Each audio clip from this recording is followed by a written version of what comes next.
Hello everyone, welcome in Bratislava. So, as everyone knows, we are here at the Polyglot Gathering in Bratislava and finally got the chance to meet with Herr Gabriel Gelman, right? That's right. In person this time.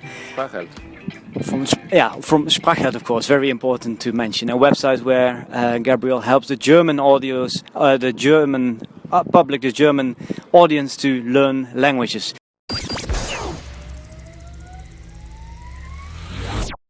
And today, Gabriel, we're going to give the people a few tips on how they can learn a language quickly once they move to another country, right? That's right.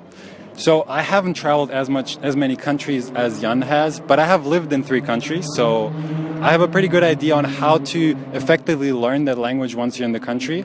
And I think the most important thing is to establish the right routines once you're in the country. So if you don't, you might end up, if you're a German speaker, you might end up with other German speakers, and you might end up not speaking whatever language you're learning at all. So it's really important to establish the routines at the beginning so you're actually immersed into that language, into the country, and be more like a native. Yeah, you see that like people moving to another country been living there 10 years, 20 years, they still don't speak the language, right? Lucas, do you maybe have another tip like on what people should do if they move to another country? What else is very important except for the routine?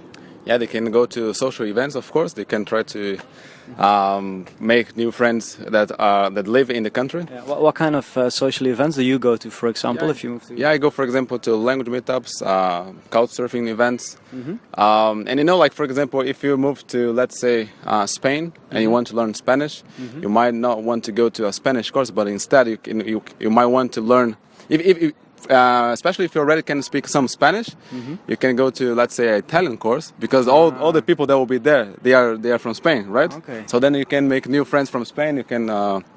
That's another good one. You have another one, Gabriel. We just discussed this topic really quickly here. We came up with another few tips which might be useful. Yes, I think the going to meetups is really important, but also you get to meet people that you can hang out with in general. And I think the biggest mistake that most people are doing once they go into a foreign country is they hang out with other people from their country.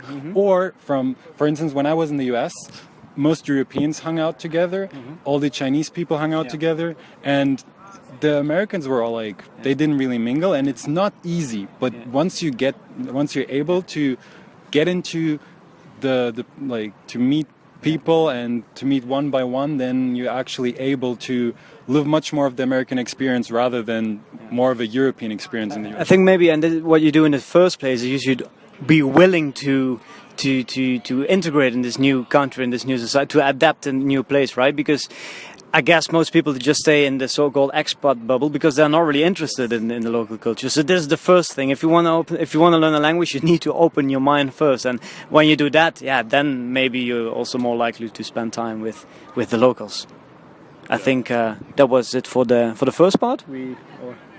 I just wanted to add, of course you need to feel comfortable speaking that language, so it always makes sense, and like you always do, you prepare the language in advance, and if you're not comfortable yet, you can also make yourself feel more comfortable there while taking online classes, getting a good vocab boost, or...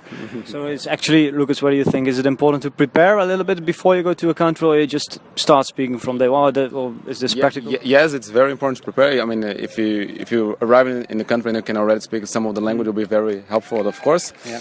But I would like to add that it's not very important if you speak the language fluently or not, or if you know the language very well or not. Usually when I go to a new country, maybe I know 10, 50 words. I just start using the words that I already know. I use a lot of code switching, like this hybrid language. I speak a little bit English, a little bit of German, for example. And then as time passes, I will speak more and more of the target language, and less English, for example. So the tip is don't wait until you know the language perfectly. You can start, even if you know just a little bit.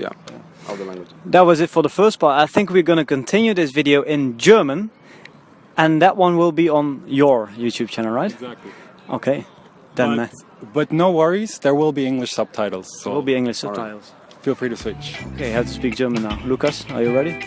Yeah. Okay, let's go. On this video here.